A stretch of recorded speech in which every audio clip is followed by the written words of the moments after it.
Okay, hi. Couple things. One, don't worry about any of this, okay? I went home for Thanksgiving, so I'm currently in a bedroom to record this, not in the normal spot. Two, I know I look kind of homeless. I haven't shaved in a minute, and also my hair is out of control.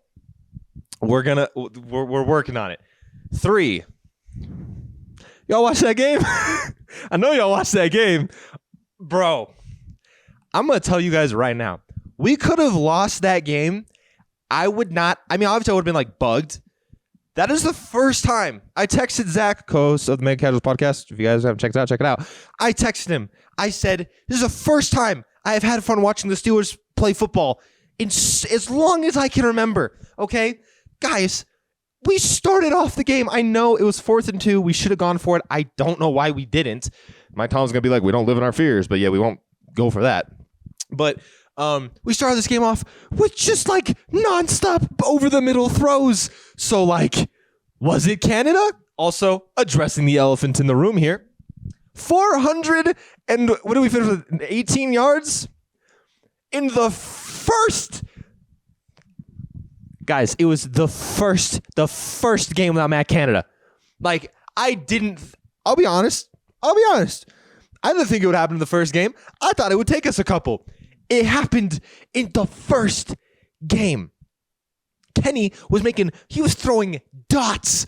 He still threw to the outside, but guess what? He was doing it in places that made sense. And fucking Pat Freiermuth, Canada was scheming this man to be an offensive lineman. How do you go? He had 53 yards, I'm pretty sure, in the first 5 weeks. And then in this one game, he more than doubles that? Like I said in my last video, I wanted to give, this is nothing personal for Matt Canada. This is not Matt Canada the person. This is Matt Canada, the employee / coach. Oh my God. We knew it was bad.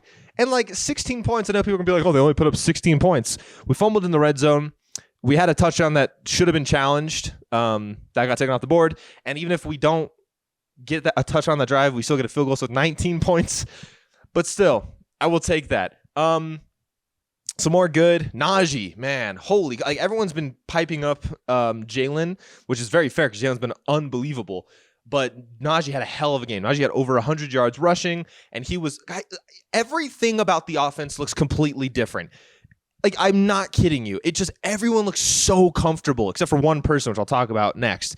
But Pat, obviously huge. Jalen didn't have a big game, but he did what we needed him to. Except for the fumble. But honestly, if he fumbles once every 200 carries or so, I'm fine with that. I mean, I prefer no fumbles, but you guys know what I mean. Offensive line did its job too. And even Darnell Washington caught a pass because he was running a route. I loved it. Now, speaking of the offense, what I didn't love, Deontay Johnson.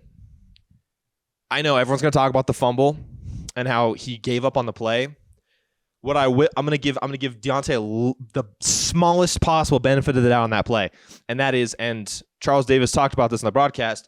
Maybe it's one of those plays where he schemed up to not really run the cornerback off too much. So maybe that's why he stood there. But it's still inexcusable when you see that ball come out. Whether you think it's a live ball or not, you need to play the play through. There was no whistle. You have to play that all the way through. And then there were a couple times later in the game where he was getting grabbed, or he didn't make a catch, and he threw a fit about it. And that is not a good sign to me. Do I think it'll end up being okay? I do. But he's got to tone that down. So, I mean, honestly, I saw a tweet, and it was talking about how Chuks Okorafor was benched in the Jags game because he was talking shit. And that's, I respect that. Even though we still have Dan Moore out there at left tackle. We could easily put Broad at left and then move Chucks back to right. But I respect that because you're setting a precedent on the team. But now, when your star receiver does it, I genuinely expected the Steelers to bench Deontay for the second half, which would have been a total fair thing to do. I mean, he didn't have a great second half. The second half was dominated by George on that super deep route, and I think Deontay's deep route that he caught was also in the second half, or it was towards the end of the second quarter. But it was mainly George and Pat. But so do I want them to limit Deontay's snaps? No, because he's a good part of this offense, and I think he's fundamental to this offense. But if you're setting a precedent, that's not really fair just because he's your receiver. So I didn't like that. Things that I like, let's keep that list going. TJ Watt, 2.5 sacks in the day. I'm pretty sure it's going to be 2.5. I don't think they're giving him 3 full ones because him and Cam Hayward kind of combined for 1. So 2.5 sacks, though, that puts him at, I think, 13.5 on the season. And I believe he's on pace for 21.5. So not going to break his own record, but still getting up there. Don't know if he's doing enough for Defensive Player of the Year, even though he did have a forced fumble, but he would probably have to lead the league in sacks and get a couple more forced fumbles if he wants to get Defensive Player of the Year. But he's balling out. That's all I can ask for. Cam Hayward, great as well. Alex Highsmith doing great too. He only played like a couple snaps, but Nick Herbig on that 1 sack was awesome. I love to see that energy. And also shout out to the middle linebacking core. It didn't seem really phased. Most of the passes that were underneath, they were giving the Bengals. So I'm fine with that. Now let's go to what I don't like. Jake Browning had like 230 passing yards. What's that about? I think he might have ended with more than Kenny, which I already know the box score watchers are going to be like, how did Kenny get outplayed by Jake Browning? He didn't. I would have loved Kenny to get a touchdown in this game, which he should have had. But Jake Browning should not have had 220. Like Dorian Thompson-Robinson had 165? And even I was like, that's too many. Jake Browning came in without T. Higgins, with Joe Mixon basically under wraps except for 1 play. And I will say Jake Browning was the benefit of like 3 lucky ass plays where, okay, we'll talk about those 3. 1, I'll talk about the ones you guys think I'm going to talk about last. 1 was the missed sack by I think Chen and Sullivan back when they were in their own 10 or 20 yard line. The secondary, man, oh my God. They see Chen and Sullivan going in and they like gave up on coverages and on their, because I'm pretty sure it was zone coverage. It was a zone blitz, I'm pretty sure. But they just gave up because they thought Chen and Sullivan had the sack and then just left. I don't remember who caught the ball, but just left him wide open for like a 20-yard gain. So there was that. There was the tip play, obviously, that Jamar caught and took like 40 yards down the field. That's just luck. But also, when you watch the replay, the secondary does just go like, oh, the ball got tipped. Okay, we're good. Like, no, you got to play that through. And then the third one was also, well, I'm just used to Levi Wallace being burnt toast at this point. Like, there was a couple crucial third downs there where like Levi Wallace is matched up against, I think it was a tight end once and a wide receiver another time, and they just toasted him on a slant. So Pittsburgh in the draft and in free agency has to be Jalen Johnson no matter what. I'm hoping that the reason we didn't trade for him is so Omar Khan can be like, well, we can get him without having to give up any capital, so why not just get him? But if not, we need to get one in the draft. I didn't like that. I mean, it's just the pass rush. It's beating a dead horse at this point. Like the pass rush has been great, but we're only rushing 4. But we're still getting, TJ had 2.5 sacks in this game. So rushing 4 is still good. But it's like we're still giving opposing quarterbacks a little bit too much time. And that worries me in a matchup like next week against Kyler Murray. It worries me against like a Lamar Jackson. I know we have owned Lamar Jackson as long as he's played the Steelers in his career. But guess what? Every player gets 1 game. I'm old enough to remember when A.J. McCarron almost sent us home in the playoffs. Like, it doesn't matter. Lamar's eventually going to have a good game against Pittsburgh. And I would rather it not be week 18 when we're possibly fighting for a playoff spot. I'll talk about the playoffs in a little bit. But so it does worry me about stuff like that. If we lose to the fucking Patriots in like 3 weeks, like the wins that I think should come, that should be easy, are the Patriots game, the Colts game. I think that'll be a harder game, but I think we should win that one. I think the Browns game, now that we have the offense rolling a little bit better, and the Bengals game. So that's 4 wins, and we're 7-4 right now. That's 11 wins minimum, in my opinion. And I think that the Cardinals game next week is winnable. I'm just worried about what the defense. I can't believe I'm worried about the defense next week. Can we talk about that? I'm worried about the defense next week. So that's 5 possible win games. If we end this game with 12, if we end the season with 12 wins, who? How? Actually, how? But we have 2 big games today. Obviously, I record this minutes after the game ends. But the 2 things we really need, I think the Chargers play the Ravens tonight. We need the Chargers to win that game, not only because that drops the Ravens record, but also drops the record in the AFC. And the only games Pittsburgh has dropped in the AFC are the Jaguars and the Browns. So, and we have a 1-0 lead in the series against Baltimore. And then I almost said the Deshaun Browns. The Cleveland Browns are playing Denver, which is, again, we need Denver to win that, not only because it drops Cleveland a game, but it's an AFC one as well. So we really need that. If Cleveland loses, then we hop them because we have the series tie. We have the tie there. But if we're leading an AFC, then that puts us over. So this is a big week, and either Baltimore's bye week is either next week or the week after. If we can take not a stranglehold on the division, but like just take the division for a little bit, I think that locks in the playoffs. Now I'll talk about the playoffs. This is something. So I'm back in New Mexico. This is where my mom lives, and I was watching the game with my mom. Shout out her. She's second in her fantasy league this year. I drafted her team. Well, I didn't draft it, but like I gave her the cheat sheet. So how am I like 3-7 in one of my leagues? She followed my advice. Anyways, I was talking to mom about the game, and she, we were talking about the offensive production versus the defense production, and she said, I'm a little bit worried about the defense, and I said, yep, that's totally fair. Jake Browning is throwing for 227 yards on our defense. If we're being real, he probably threw for like 170, just that 40-yard Jamar Chase lucky tip drill, and then the other tip drill as well. Like those are just lucky plays. But I said, yeah, like, it's very fair to be worried about the defense. We should get Minka back next week, as well as Keanu Neal is out for at least 4. But dude, Thompson, number 17, balling out.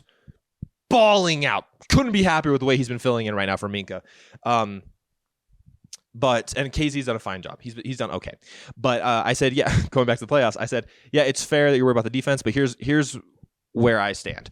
The reason I didn't want Pittsburgh to make the playoffs at the end of the day was because it's pointless for us to have to play in the first round a Miami, a Kansas City, a Baltimore, or Miami, Kansas City, Baltimore, like that, or a Jaguars, I guess, or / Texans.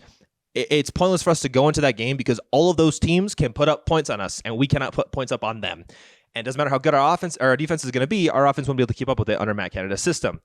Right now, I can't believe I'm saying this. I am fine if we make the playoffs, because if our defense does give up points, I think we can somewhat, I'm not saying we're putting up 30, but I'm saying somewhat keep up with other teams. Now, getting Minka back is going to be huge. They're probably going to give him the green dot back. And can we just can anyone be better than Levi Wallace, please? Michael Walker did a great job filling in at middle linebacker today. Him and Alana Roberts were doing great, so I'm not worried about that. So playoffs, we're not going to win a Super Bowl. I'm sorry. The only way we win a Super Bowl is if every other AFC quarterback gets hurt. So yeah, that's that. I've realized I've been talking for 13 minutes now. Now, kind of to wrap this up and talk about the end of the season, kind of what I hope to see. First of all, I hope to see at least 4 wins.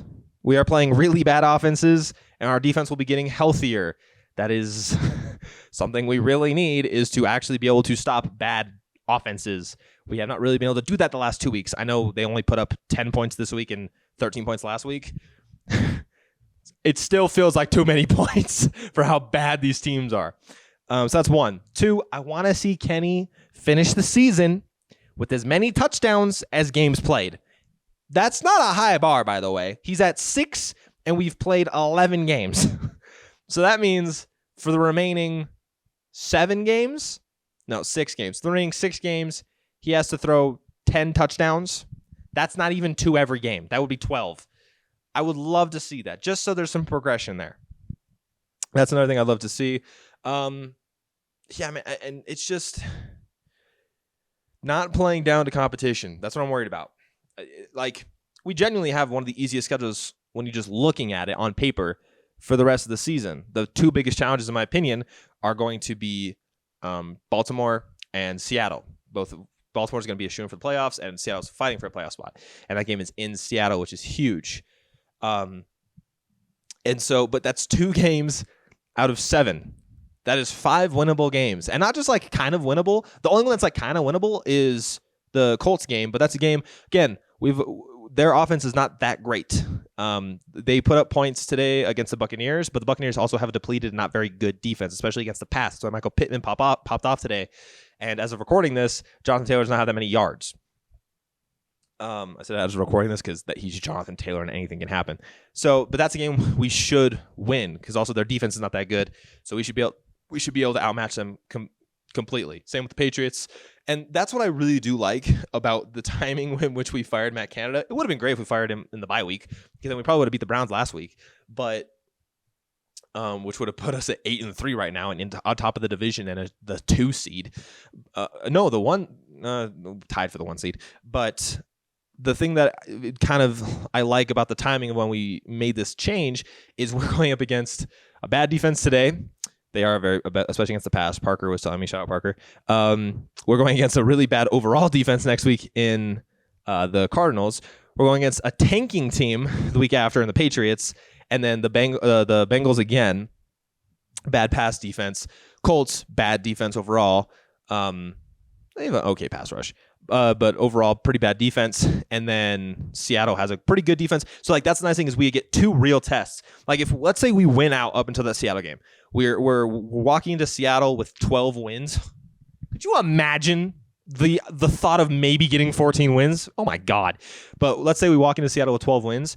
That is 2 games against 2 really good defenses, both pass rush and secondary wise, where we can see what this team could possibly do in the playoffs. Because if Pittsburgh has 12 wins, they're shooing for the playoffs, and at that point, you're just fighting for a division spot, which I think is very possible.